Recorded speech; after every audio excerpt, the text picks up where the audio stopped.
Ibu bapak saudara-saudara sekalian, saya mau kasih hadiah. Siapa yang tahu anak pertamanya Nabi? Namanya anak pertamanya Nabi. Ayo, angkat tangan, saya kasih hadiah. Nah, sini. 2 lembar. Cepat sini. Ayo. Nah. Ayo. Nah. Berdiri. Siapa namamu, Dek? Ni'am. Ilham. Ni'am. Oh, Ni'am. Ah, jawabannya apa? Siapa nama anak pertamanya Nabi? Qasim. Siapa? Qasim. Ah, tapi sebelum dapat hadiah ada passwordnya. Siapa namanya neneknya Dasat Latif? Itu passwordnya itu untuk dapat ini hadiah. Siapa? Nek Latif. Nek Latif. Cerdas dia. Kau dapat 2 lembar. Ni'am. Beda uang ustadz dengan uang kapolsek. Berkah. Siapa namanya anak pertamanya Nabi? Qasim. Sekarang berapa jumlah anaknya Nabi?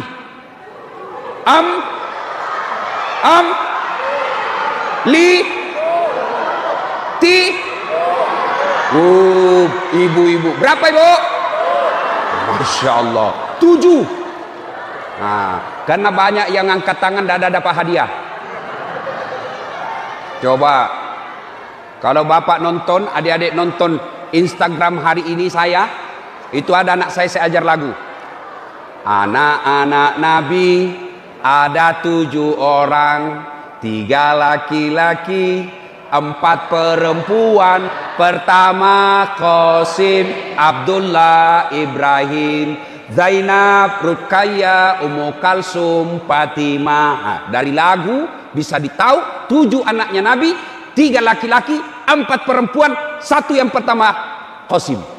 Itu lagu yang mendidik anak. Jadi kalau mau memperkenalkan sejarah Nabi kepada anak-anak kita yang kecil, paling efektif kasih lagu. Dulu ibu saya mengajarkan sejarah Nabi melalui lagu. Pada zaman dahulu kala, pada zaman jahiliyah. Saya tanya, kenapa sih mak zaman jahiliyah? Lahirlah seorang Rasul yang terakhir dan mulia. Saya tanya, siapa namanya mak? Nabi Muhammad namanya. Ibunya siapa? Siti Aminah ibunya. Bapaknya siapa namanya? Abdullah nama ayahnya. Di mana tinggal? Cibubur atau Bekasi?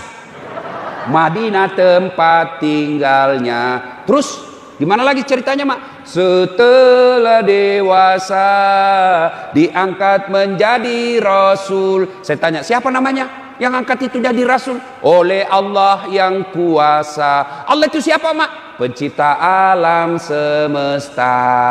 Itu lagunya ibu-ibu dulu. Nggak sarjana, nggak majelis taklim.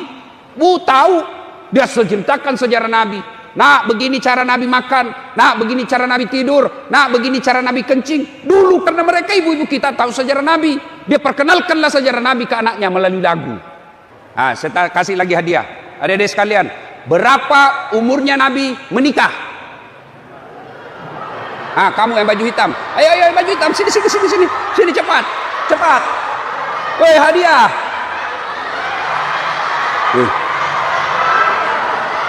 Nah, siapa namamu? Hah? Faiza. Umur berapa Rasul menikah? 25. Nah, hadiah. Nah, sudah, anda usah jabat tangan, nanti ada corona. Nah, inilah pentingnya maulid. Kenapa kita maulid? Karena kita mau tahu sejarah Nabi. Untuk apa kita tahu sejarah Nabi? Supaya kita bisa meneladani Nabi. Saya ini ceramah maulid dari Sabang sampai Merauke, bahkan sampai ke Eropa sebelum Covid. Saya ke Roma ceramah maulid. Adik-adik tahu Roma? Tahu Roma? Itali, tahu? Itu Ciledug terus ke kanan. Masya Allah. Semua tema maulid sama. Dengan hikmah maulid kita meneladani Nabi. Tapi masalahnya, bagaimana kita mau mencontoh Nabi kalau sejarah Nabi kita tidak tahu? Inilah gunanya maulid. Tujuannya apa maulid? Kita dengar kembali sisi sejarah kehidupan Nabi, supaya setelah kita tahu sejarah Nabi, kemudian kita cinta kepada Nabi. Setelah cinta sama Nabi, lalu kita contoh dalam kehidupan sehari-hari. Maka adik-adik sekalian, saudara-saudaraku yang tidak mau maulid, kami hormat dan sayang sama kalian. Tidak usah maulid, tapi tolong juga hargai kami yang mau maulid. Bukan karena bid'ah, bukan karena sesat, bukan karena kami mengada-ngada, tapi kami ingin mendengar sejarah Nabi. Maka ini sejarah Nabi. Maka saudara-saudara yang mau maulid kita hormat, tidak mau maulid kita hormat, dengan catatan jangan saling mengkafirkan, jangan saling menuduh sesat, jangan sampai kita saling bertengkar gara-gara maulid. Kan mereka juga sebenarnya bikin maulid juga Pak, cuma bukan maulid namanya, tablik akbar sirah nabawiyah. Sama aja itu, casing sama, casing beda, isi sama. Jadi soal maulid selesai, ya, tidak usah lagi bertengkar gara-gara maulid. Nah sekarang saya tidak mungkin cerita sisi Nabi secara detail dari A sampai Z. Kenapa? Di samping karena keterbatasan ilmu, juga karena waktu yang sangat terbatas. Kita dengar-dengar saja yang mana yang paling cocok untuk zaman sekarang. Ya, satu, Nabi waktu usia belasan tahun beliau jalan, ya, jalan, tersingkap jubahnya, kelihatan betis. Karena dulu belum ada celana panjang Pak, nggak ada, apalagi zaman sekarang celananya anak bingung saya lihat Pak, kecil betul di bawah. Sampai anak mahasiswa saya panggil, sini dulu dek, bagaimana caramu kasih masuk itu celanamu? Dia bilang ini dikasih plastik Pak Ustadz. Wah repotnya. Jadi kalau kau mau pup tidak dapat plastik, apa repotlah kau. Zaman saya, zaman Mbak Aji dulu kecil, kan celananya kipasnya di belakang lebar Pak ya, biar kepala sapi bisa masuk. Sekarang kecil sekali lagi Pak. Nah pada zaman Nabi, tidak ada celana panjang. Beliau jalan tersingkap roknya, gamisnya, kelihatan betis. Bagaimana reaksi Nabi kelihatan betisnya? Bagaimana reaksi Nabi? Merah muka dan telinganya, malu dilihat betisnya. Remaja, lelaki, malu kelihatan betisnya. Bagaimana kita sekarang? Wih, ngeri. Ngeri Pak. Bukan lagi bukan ditiup angin, sengaja dia buka. Coba lihat pakaian anak gadis sekarang. Bingung saya lihat Pak. Saya pergi ke Plaza Indonesia, tipis, kainnya kecil, mahal. Tipis, kainnya pun sedikit, mahal betul. Yang tebal kainnya, panjang pula, murah. Tapi mana dia pakai, dia beli anak-anak gadis kita? Tipis, transparan, menderita kita. Coba lihat ini, rasa malu sudah mulai hilang. Zaman kita dulu, waktu saya masih sekolah kecil-kecil di kampung, ada cewek yang lewat, orang berkata, siapa anak itu? Wih, pemalu betul. Kenapa? Kan dulu belum ada jilbab. Kenapa? Wih, 2 sarung, sarung di atas, sarung di bawah. Mukanya aja yang kelihatan.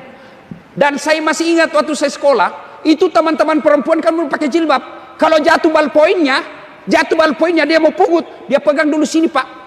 Dia pegang sini, baru dia pegang sini, baru dia tunduk. Perempuan zaman dulu karena dilarang pakai jilbab dulu. Sekarang Pak, bukannya dia pegang, malah dia buka, sengaja jalan. Jangan ketawa cewek. Baju anak-anak kita sekarang yang di atas turun ke bawah, yang di bawah naik ke atas, ketemu di tengah, tipis kecil. Begitu duduk, kelihatan celana sini. Na'udzubillah min dzalik. Inilah umatnya Rasulullah sekarang. Berarti kalau kita cinta kepada Rasul, mari tanamkan rasa malu, karena malu adalah pakaian orang bertakwa. Malu dong kalau sudah haji tidak pernah kelihatan berjamaah di masjid. Malu dong kalau kita sudah dipercaya menjadi takmir masjid tidak pernah kelihatan di masjid. Malu dong kalau sudah dibayar oleh negara menjadi pegawai negeri tapi malas masuk kantor. Malu dong menjadi wanita muslimah tapi pakaiannya tidak senonoh. Itu namanya cinta kepada Nabi, menanamkan rasa malu. Sekarang rasa malu Pak mulai hilang. Dan demi Allah, kalau manusia sudah tidak punya rasa malu Pak, mereka lebih hina dari binatang, kata Al-Quran. Adik-adik, tahu kambing? Tahu kambing? Tahu kambing? Ada yang pakai baju? Ada pakai celana dalam? Boh, enggak ada. Tapi itu kambing, kalau dia nakal, jual, laku 2-3 juta. Ternyata sampai di pasar enggak ada yang mau beli itu kambing. Bawa pulang, kita potong. Dagingnya sate Madura, tulangnya sop kondro di Makassar, pipinya sop pipi, ekornya sop buntut, kakinya sop kikil, matanya sop mata, otaknya otak-otak, semua dipakai. Kulitnya jadi perhiasan, tanduknya jadi perhiasan, semua dipakai. Kambing, kalau dia nakal, jual. Tidak ada yang beli, potong. Tapi kalau ada perempuan, tidak ada rasa malunya, jelek juga mukanya, bau keteknya, belem-belem juga, diapain? Diapain? Potong. Siapa yang mau makan? Jual, bikin repot. Coba, ayo, itulah sebabnya perbedaan kita dengan binatang, karena kita punya rasa malu. Kalau manusia sudah tidak punya rasa malu, maka mereka lebih hina dari binatang. Malu dong. Mobil dinas plat merah dipakai bawa undangan pengantin. Tuh. Coba kita sekarang rasa malu, mulai tipis. Kalau kita cinta kepada Rasulullah, tanamkan rasa malu. Yang kedua, Nabi usia 36 tahun, belum lagi jadi Rasul. Di Makkah terjadi konflik. Apa sumber konfliknya? Ka'bah dipugar, kemudian mau diletakkan kembali Hajar Aswad. Konfliklah 4 suku di Makkah. Kata yang suku pertama, kami lebih berhak meletakkan Hajar Aswad. Kata yang satu, kami lebih berhak. Ya, anggaplah kira-kira kalau di konflik ini, orang Jawa berkata kami lebih berhak, orang Sunda berkata kami lebih berhak, orang Padang berkata kami lebih berhak, datang pula orang Bugis kami lebih berhak. Bertengkar berhari-hari, tidak ada keputusan. Akhirnya Abu Jahal berkata, saudara-saudara sekalian, daripada kita ribut, kita tunggu saja besok. Siapa yang paling awal besok muncul di pintu, dialah yang kita tuju. Gimana? Setuju? Setuju. Oke, bubar. Tunggu besok. Tunggu, muncul. Siapa orang pertama yang muncul di pintu itu? Siapa? Dialah Al-Amin, Muhammad. Waktu itu belum jadi Rasul. Oh Muhammad, cocok sudah ini sudah ini. Betul, ini sudah bagus ini. Kalian setuju? Setuju. Kenapa? Muhammad diberi gelar Al-Amin, yang terpercaya. Kira-kira di Indonesia ada enggak sarjana dikasih gelar Al-Amin? Ada? Ada enggak bapak-bapak di sini yang rajin sholat jamaah di masjid sudah dikasih gelar Al-Amin sampai hari? Ada? Enggak ada, Pak. Rasul zaman itu diberi gelar Al-Amin 36 tahun. Lalu berkatalah Abu Jahal, Muhammad, kami ini berselisih paham. Kami mau letakkan ini. Siapa yang kau tunjuk untuk meletakkan Hajar Aswad? Kata Nabi begini. Nabi ambil serban. Adik-adik tahu serban? Tahu? Berapa jumlahnya sudut serban? Berapa? 4. Berapa orang bertengkar? 4 sudut, 4 suku yang bertengkar. Lalu Nabi berkata, daripada sampean ribut semua, mari pegang sudut masing-masing.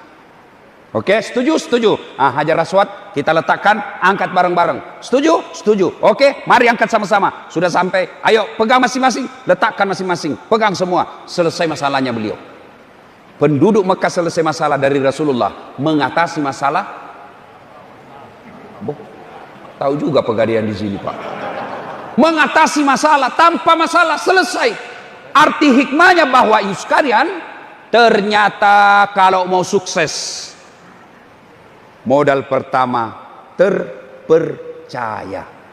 Maka ibu bapak, kalau bapak ibu mau punya anak yang menjadi sukses, menjadi pemimpin yang hebat, yang pertama tanamkan ke anak-anak kita, dia bisa dipercaya. Tapi mendapat pemimpin yang bisa dipercaya sekarang di Indonesia, Pak, susah betul. Ngomongnya bagus ketika mau dicoblos. Coba lihat caleg-caleg itu, Pak, waktu mau dicoblos, tiap hari ke warung kopi senyum, Pak. Biar tidak kenal senyum juga. Bagi-bagi kartu nama, pilih saya, sama-sama kita. Ini kartu nama saya, ada masalahmu, telepon saya 24 jam, hubungi saya. Begitu terpilih, dia ganti nomor HP-nya. Banyak kan yang begitu. Bagus betul keluar masuk lorong, keluar masuk got, keluar masuk masjid sebelum dipilih. Setelah dipilih, tidak pernah lagi muncul. Ada begitu? Ada begitu? Kau salah, kenapa kau pilih? Nah, sekarang kalau mau berhasil anak-anak kita, tanamkan kejujuran. Setelah kejujuran, tidak cukup hanya jujur, tapi harus didukung lagi oleh kecerdasan. Rasulullah berhasil menyelesaikan konflik tadi karena selain beliau jujur, juga beliau cerdas. Maka adik-adik sekalian ini yang masih muda-muda, belajar deh. Belajar. Ayat pertama turun apa? Ayat pertama turun apa? Iqra. Bukan perintah puasa, bukan perintah haji, bukan perintah sholat, tapi ayat pertama turun apa? Iqra, perintah untuk membaca. Maka adik-adik sekalian, belajar. Kalau kita menjadi umat yang bodoh, gampang kita diadu domba. Kalau kita menjadi umat yang bodoh, gampang kita termakan pencitraan. Kalau kita menjadi umat yang bodoh, gampang kita ditipu. Tapi kalau Bapak Ibu cerdas, kita bisa tahu, oh ini pembohong, oh ini tukang tipu, ini pencitraan. Maka kalau mau sukses harus punya ilmu.